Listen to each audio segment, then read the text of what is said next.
before I left for Belize, the short time before, in the first few days there, I was sort of struggling with a spiritual dullness, I guess, sort of an apathy and sort of feeling nothing. And after a few days, I grew weary of that, and I prayed out to God, and I asked Him for something real and authentic, something from Him, because I had no interest in faking it, and I knew that it was nothing I could create in my own strength. And He answered that prayer through children. And I would like to share with you a little bit about what we did with the kids there.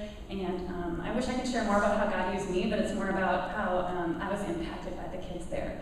Our second day in, our first day in the village, we got to do Sunday school with the kids before church started. And Amy, can we get a shout out to Amy for Puppet Scamper? She was amazing. And she did an awesome puppet skit with her little scamper. We did Sunday school songs and an action lesson and a craft. And that was where we first got to experience the joy and the energy of these kids in the village. It was our last week of school, and every day after school we did a VBS, and it was more of a character value or character lesson where, again, Scamper made an appearance. And we did an action song, activity, a story, and they got a coloring picture and lots of candy. I think the candy is what brought the kids in. We had a few the first day, and we sort of stood outside the school and tried to grab them because they didn't know we were coming. And by our third day in, they were standing there in rows waiting for us to come.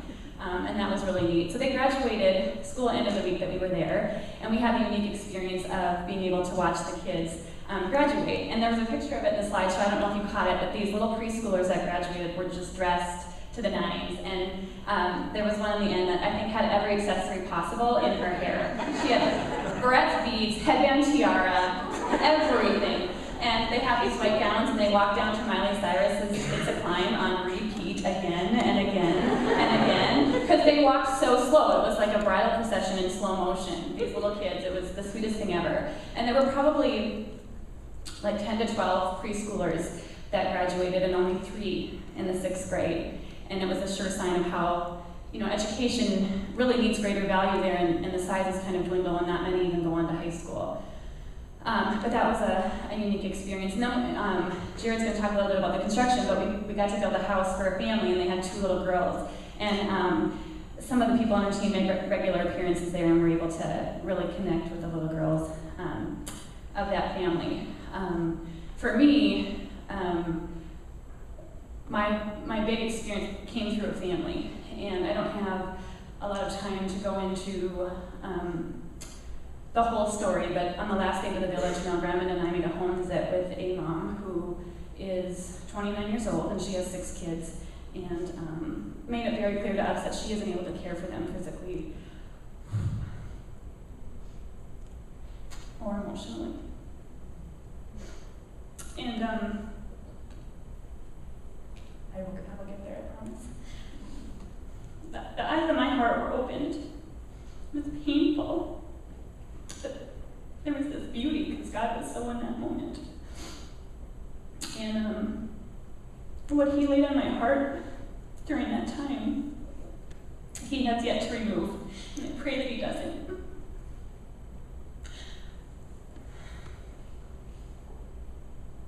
This is eating up my time. I'm really sorry. You good. It's supposed to be quick. So since being back, I've been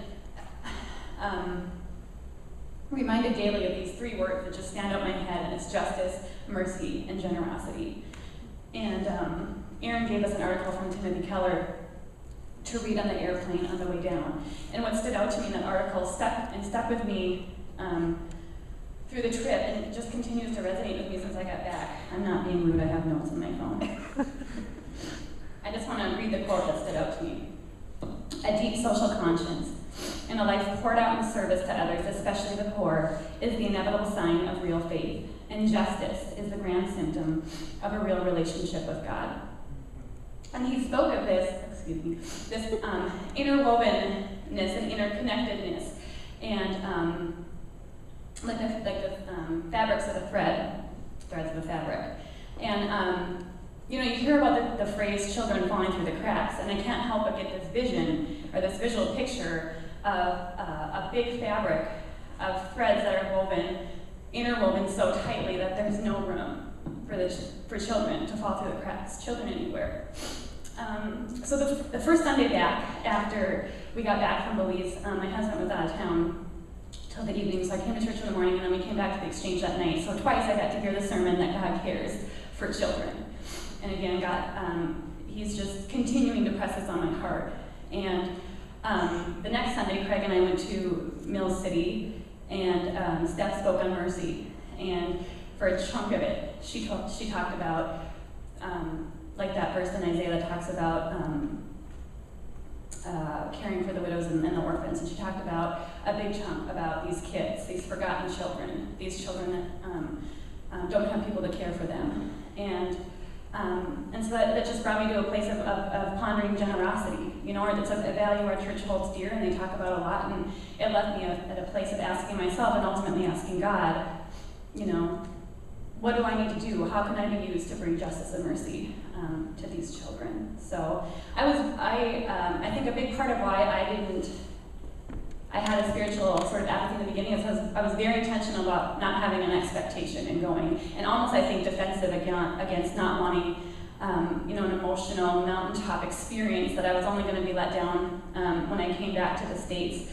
But it turns out God did give me a very real emotional experience, and something that has continued to impact me. And I've had people ask me since I've got back, was it a life-changing experience? And it has been, and I can only pray that it will continue to be, and it's because of those kids.